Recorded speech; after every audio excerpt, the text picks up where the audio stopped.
We are at the forefront of many innovative and exciting things developing in the world of senior living. With Tim Mallad, CEO of Forefront Living, as our guide, this show will shine a light on how older adults can embrace these changes to live active, happy, fulfilling, and thriving lives. Through discussions with senior living and hospice professionals, architects and designers, and people of all ages, will help today's seniors envision the art of the possible and take steps toward achieving the future of their dreams. Welcome to At the Forefront. Welcome, I'm Tim Mallad, CEO of Forefront Living, and 'tis the season.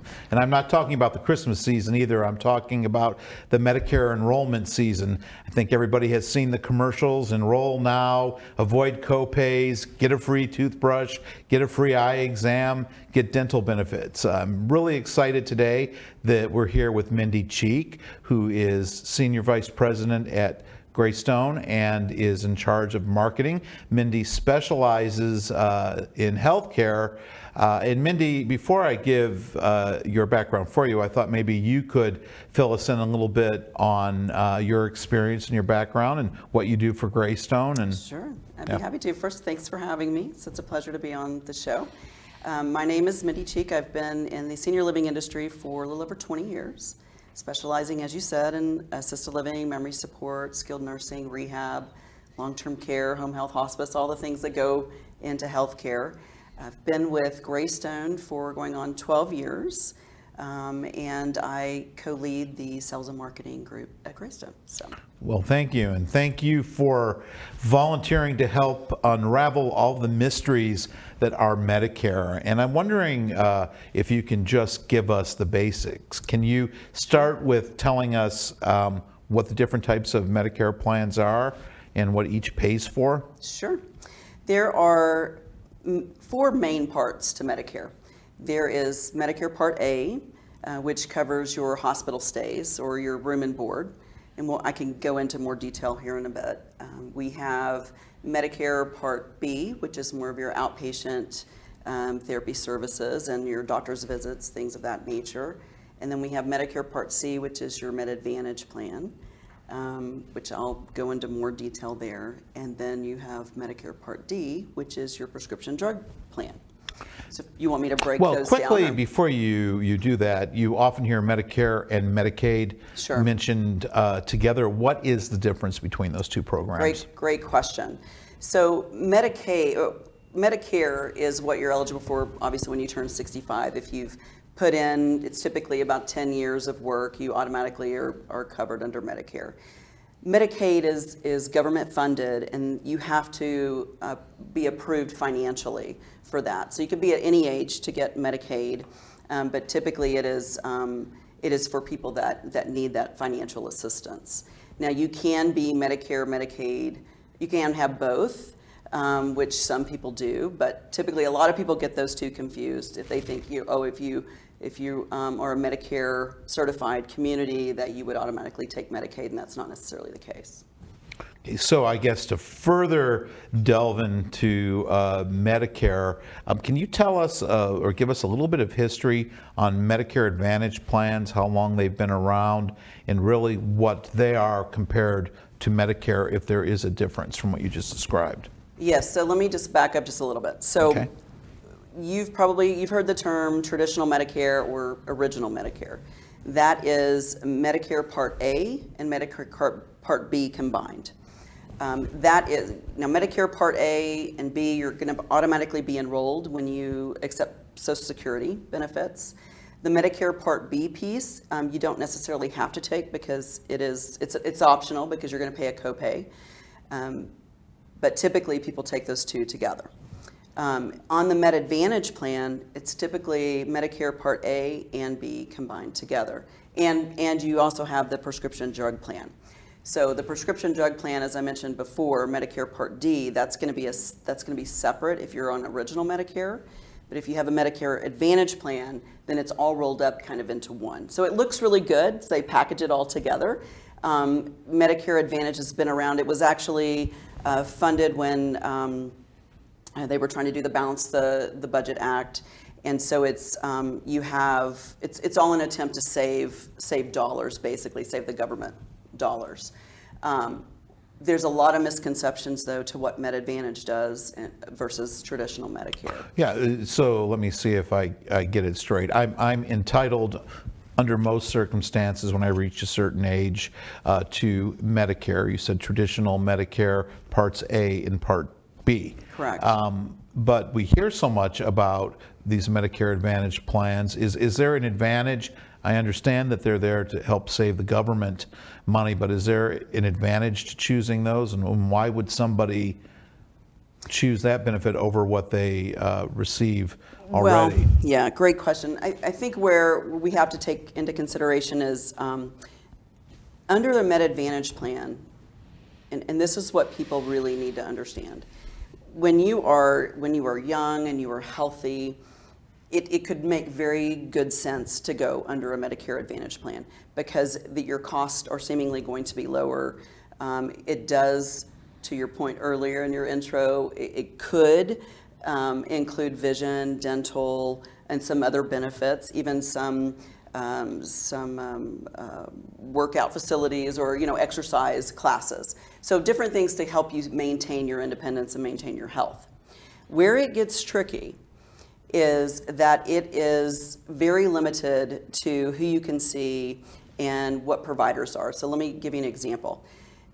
Med Advantage is funded by private insurance companies, okay? Okay. So under that, when you are under a Med Advantage plan, you need to really vet out what providers are included under that plan.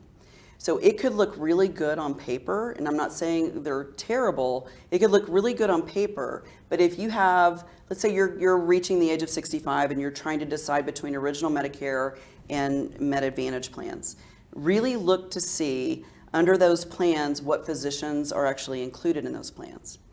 90% of healthcare providers are going to be included under the original Medicare plan, but not 90% of providers are going to do Med Advantage plans. There are many different insurance companies, and they are going to decide which providers they're going to work with and who they're not going to work with. So a provider does not automatically accept Medicare or the Medicare Advantage plan. Can you expand on that? Correct. So as I mentioned, 90% of providers are going to take an original Medicare, okay?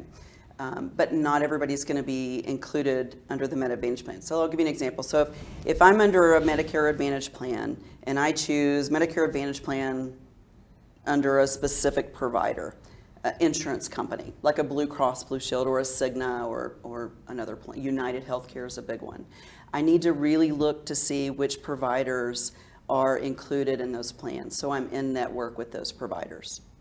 Why wouldn't a provider automatically accept the Medicare Advantage plans like they do traditional Medicare? Because the pay is different. So they are looking at everything from a cost standpoint. So again, it's everything. It's insurance, right? So you love and hate insurance because you have to have it, but it can be challenging at times. So that's why we really have to do our due diligence and do our homework to make sure that if I am turning 65 and I've seen the same medical provider for 20 years, I need to make sure that they're still going to see me under this specific Medicare Advantage plan. So what are the major pitfalls then if you choose, you said early on, it could be a very good thing, and you mentioned that there are some additional benefits. Sure. Everybody wants to stay fit. You get a gym membership, you get free glasses, Sounds you great. get dental work, which is really good. Mm-hmm. So where are the pitfalls? Well, the older we get, the more care we may need or the more services we may need. I think let me just pull back just a little bit more. If under a Medicare Advantage plan, you are also limited to the service area that you're in. So if you're in the state of Texas, it's going to cover me maybe, in a specific area in Texas. If I have children in Florida and in New York, I need to make sure that I'm still going to be covered if I go and visit New York and Florida. Well, what would happen if something happened to me? I wouldn't be covered under those plans. So how would I pay if, say... You would be paying out of pocket for this plan. So if I went north to Michigan in the winter and I fell and broke my hip, I would have to pay for that? Well, again, you need to make sure if you are a type of person that travels quite a bit, even overseas, or in other parts of the United States, you need to really make sure that the specific Medicare plan that you're going to choose will cover you in those states, because in a lot of cases they will not. The other big area that you need to be aware of is under prescription drugs. So under Original Medicare, you have a Medicare Part A and Medicare Part B, and then you have the option to carry Medicare Part D, which is your prescription drug benefit. In the Medicare Advantage plans, in many cases, that Part D benefit is rolled up into that Medicare Advantage plan. But that doesn't mean that they're going to cover all of the prescriptions that maybe you take. So before you sign on that dotted line, make sure that you understand which prescriptions are included under that plan. And the other piece to note is that these insurance companies can change their benefits year over year. So just because I'm covered today under 2022 doesn't mean that I'm going to have the same coverage in 2023. So as we look at, like right now is open enrollment, if I'm not happy with my Medicare Advantage plan and I want to switch to another plan, I need to really look to see, are my prescriptions going to be covered? Are the physicians that I'm seeing today going to be covered under that plan before I make that change? So with traditional Medicare, if I have the supplemental plan, it would be as simple as switching the supplemental plan versus the entire Advantage plan. Is that So correct? that can be tricky too. So when you are first eligible for Medicare, if you sign up for Medicare A and B, you have an option to purchase a Medigap plan or the supplemental plan that you're referring to. There is a waiting period, or there is a period of time that you are eligible. I believe it's up to 6 months after your Part B benefit kicks in. So once that happens, if you decide not to do that Medigap plan, that supplemental plan, then an insurance company does not have to offer you a Medigap plan. So if you're going to get a supplemental plan, you need to do it during that open enrollment period when you sign up for A and B. That's the best time to get the supplemental plan. Okay, and the supplemental plan covers what? That covers your copays, your coinsurance, your deductibles from your A and B. Okay, so there are copays. There are copays, of course, yes. So a question is, if I have a pre-existing condition, can I qualify for a Medicare supplemental plan? It's really tricky. So if you're outside of that window, as I mentioned, then you may have to get a health assessment, or they may just not cover you at all. But initially? Initially, yes. If you sign up for A and B, if you're in that 6-month window, then yes, you would qualify. You're automatically covered. Absolutely. Mindy, this is so tricky. I mean, is there a guide, or what do I do? Not that I'm close to 60. Well, I'm getting closer, I suppose. Yeah. But the best reference is to go to Medicare.gov. If you go to Medicare.gov, it will give you the pros and cons of each. It lays it all out for you, what Original Medicare will cover under Part A and B, what a Med Advantage plan covers. So you really are making the best possible decision between the two. But the tricky part comes if you decide to do a Med Advantage plan. The tricky part comes to really vetting out those insurance companies to see which one makes sense for you, because they're not all the same. They're not all the same. They don't all cover the same. They're not all going to have the same providers or physicians under those plans. So you really need to make sure that that you're choosing the best plan for you. And how do I do that? You have to vet them out individually. Yeah, talk to a specialist. On the Medicare.gov site, it actually gives you a link to a specialist that you can call and get some good advice. Yeah, and I would say to do that before making any decisions. Because once you make that decision and you choose to opt out of Original Medicare and move to that Medicare Part C, that Medicare Advantage plan, then you're losing, you could be losing that Medigap policy. Okay. Now, you've said this is tricky, so I'm going to test my knowledge for what I've just learned from you. Okay. So, for example, from I think what you said, and see if I get it correct, when I'm first eligible for Medicare, I have the opportunity to automatically qualify for supplemental insurance. But if I don't do that and I choose a Medicare Advantage plan, and if I change my mind down the road, do I still get to have my automatic supplemental pre-qualification, or do I give that up? If you're outside of that 6-month period, then you would you are at risk of not getting it. I'm not saying you wouldn't get it, but you're at risk of not getting it. Well, that's not the answer I wanted, but that's what I thought I heard you say. So I think we're on the same. You are at risk of getting it. But if you do have a pre-existing condition, even high blood pressure, they are not required to provide you with Medigap insurance, because again, they are also private insurance companies, so they do not have to cover you. So I guess my question is, let's say I go ahead and I choose an Advantage plan. Do I ever have the opportunity to no longer participate in that? Can I switch Advantage plans? Can I go back to traditional Medicare? Great question. Right now is the open enrollment period, as you mentioned. So October 15th through December 7th. This is when you have the opportunity to make any changes you want. So you can switch from a Med Advantage plan to original Medicare. You can change from one Med Advantage plan to another. You can change your prescription drug plan. Now's the time to make those changes. We've talked a lot about the nuances of the Medicare program. Do you have any thoughts on how to navigate this? You've mentioned before, so many of us are not comfortable going online and going through that process. Is there a resource? Is there somebody that can sit down with you and go through everything side by side, or are we really on our own? You can go to the Medicare.gov site and look at it. They have links there that you can notify, a specialist to go through it with you. A lot of times you have to be careful, because you may get someone that's an insurance carrier that's going to, try to sway you to purchase their insurance through Medicare Advantage insurance. But there are several, the Health and Human Services Department, there are several different, not-for-profit agencies that will help you guide through. Well, there's so much advertising, which is really interesting, because you talked about cost cutting, and you can see your favorite star from 50 years ago, encouraging you to join a Medicare Advantage plan. Why is there so much advertising for these plans on television? Well, because it's insurance, private insurance, right? So it's, everybody wants to save money, and I think that's where they really push their big marketing campaigns.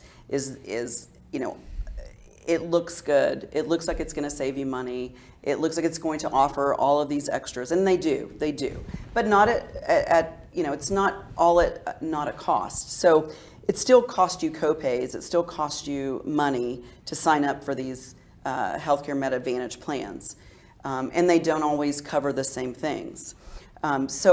Yes, it's like any advertisement on TV, right? Everybody's trying to sell you something. So you just have to be very diligent and make sure you do your homework to vet out the two. I want to give you another example, though, of some things that, different scenarios that have happened, if that's okay. Absolutely. With different residents in senior living communities. So let's take, CCRC, like, Presbyterian Village North. If you have a resident that is living in another level, an independent living or even assisted living, and they don't have original Medicare, and they have a Medicare Advantage plan, there's no guarantee that community is going to be a participant in that Medicare Advantage plan. So they could easily have to go to another community to get their therapy services. Let's say they need a hip replacement. They go to the hospital, they serve their days in the hospital, they're eligible now for therapy, inpatient therapy. They are restricted to the communities that actually take that Med Advantage plan. Okay, so I have a question for you. I think a lot of seniors and a lot of people our age have a preconceived notion that you're entitled to 100 days free under Medicare of skilled nursing services if you meet a 3-day stay in a hospital. Can you, I guess, is that fact or fiction? That is fact under original Medicare. Okay. So if you have original Medicare, then you are eligible from the 1 through 20 days in an inpatient rehab. You are eligible, they will pay that at 100%. Okay. On days 21 through 100, that remaining 80 days out of those 100 days, then you're going to pay 80%. and then your Medigap policy, if you have that, would pick up the other 20%. So I'm paying separately for a policy then, as you said earlier, that will cover. That's correct. That's your Medigap policy. That's where that And that's a kicks in. copay. Is that the That's your copay? copay. Okay. So your and that copay, just so you know, is believe in 2023 it goes up to $200 on the copay there. Well, why wouldn't I be entitled to the same benefit if it's Medicare under an Advantage plan? It says it's Medicare. So under the Med Advantage plan, first you have to make sure that community takes that Med Advantage plan. Okay. That they're in network. If they are, then that Med Advantage plan, Medicare Advantage plan, does not guarantee you 20 days. So they may say, okay, yes, you can go. You've had a hip surgery.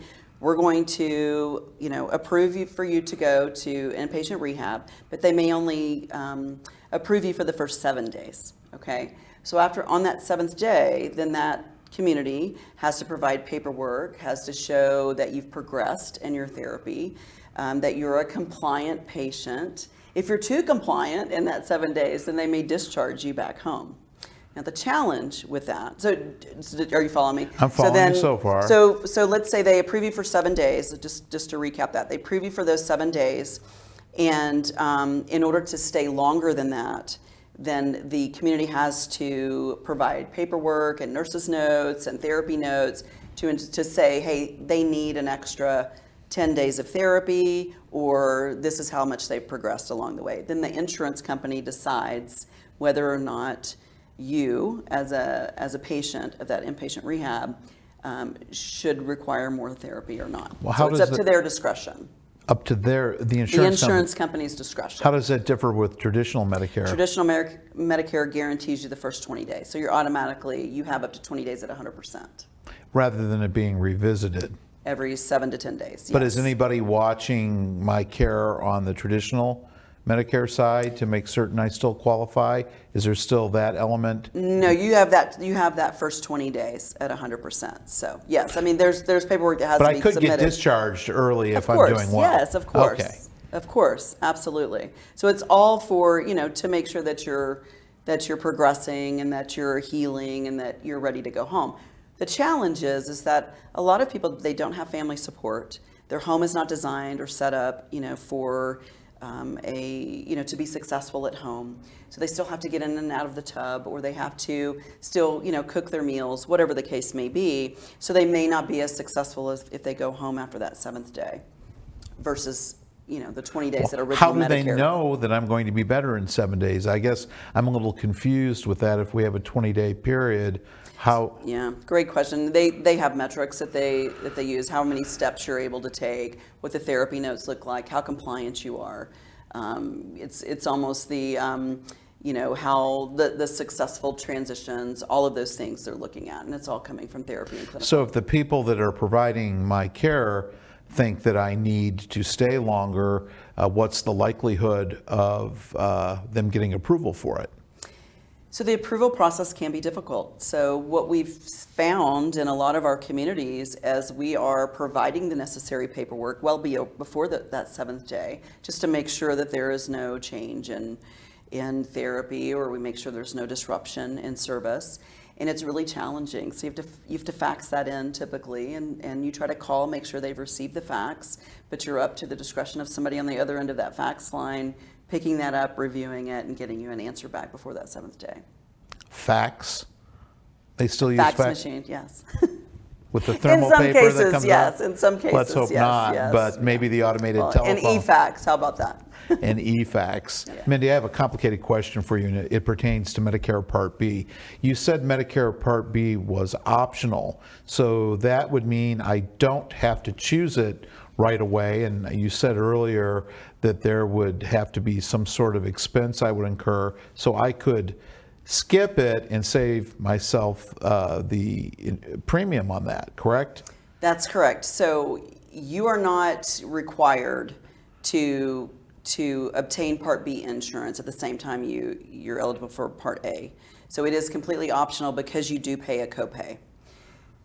The downside to that, though, is that if you choose not to take the Part B, then you would be assessed a penalty if you decide to enroll in Part B later. So you could be, it's gonna cost you more later, basically. So you could be charged a 10% premium for every 12-month period you do not take Part B that you're eligible. Does that make sense? So if you're eligible today and you wait 3 years from now to take on Part B, then you're going to be charged a 10% penalty for each of those, for those 3 years combined. Doesn't it go up automatically anyway? It can go up or down. So it all depends on a formula that the government uses. So as an example, Part B copays are actually going down in 2023 by about, I think it's about $6, almost $7. So it could go down. So it fluctuates. So your advisement would be Sign up for the. I mean, I guess you have to ask yourself why you wouldn't. So go ahead and sign up for Part B. So in my opinion, I always encourage all my family members and all my friends to go ahead and sign up for it now. You can always drop it later. So as we look at Medicare, a couple of other questions. Does it cover any other services outside of the skilled nursing area? Does it pay for assisted living or any other levels of care? Yeah, great question. We get asked that a lot. Medicare pays room and board for a hospital stay or a skilled nursing stay in the event of inpatient therapy. Does not cover long-term care, which you would find in assisted living or memory care communities or long-term care. So. Well, you mentioned Medicare Part B at the very beginning of this discussion. Can you explain that, and does that work in higher levels of care? Yes. Or other levels of care, I should say. Absolutely. So your Medicare Part B is your outpatient therapy or outpatient services. So that's going to cover any outpatient therapy that you may need. So if you have the need, let's say you go back to your independent living apartment or assisted living apartment and you're still just not where you need to be. Or home. Or home, absolutely, okay. Yes. Great point. So or you go back home, whatever home is, and your Part B therapy will cover any outpatient therapy service that you need or home health or anything like that. So yes, there are extra services that it does provide. I'm trying to absorb everything we've talked about. So when going back to the discussion related to Medicare Advantage plans, when I am signing up for that, am I signing up only for Medicare Part A, or is Part B? Under the Medicare Advantage, it is Medicare Part A, Part B, and in some cases Part D, your prescription drug. So you have to vet those insurance companies out. So it's not a guarantee that it's going to cover the prescription drug, but typically they do. Another note to make on that is if you have any type of chronic, illness, or you have something that runs in your family, if you ever need a specialist or any specialty services or specialty physicians, again, you are limited to who is in network for that Med Advantage plan. So I just can't stress enough that if you are going to need, I guess as you progress in age and you start to require services, you're going to need, in some case, you're probably going to need some therapy at some point. You may have to have a surgery at some point. So that would see happen. A specialist. So you really need to know who's in network for those Med Advantage plans. So it'd be the same thing for Part B then. I wouldn't. Absolutely. If I live in a retirement community, my therapy department may not be able to provide the Part B therapy to me in my own community. That's correct. Yes. I guess a question I would ask you is how likely is an organization, say I am a resident that lives in a retirement community, and say I've opted into Medicare Part B, how likely is the organization going to be to enroll into that program to serve me? Have you seen organizations readily do that, or? At first, yes, it was easier to get into there, to become a provider. Now it's very difficult. So a lot of times what we hear, especially with a new community, is we hear that they're not open now to allowing any more providers into their network. So you have to wait until there's a spot open, or until they feel like there's a need in your area. So why wouldn't an organization participate in these plans? It's a great question. You can't ask me that question. Yeah. I know the answer. So I'll ask you that question. Well, I think they like to try to keep their network smaller.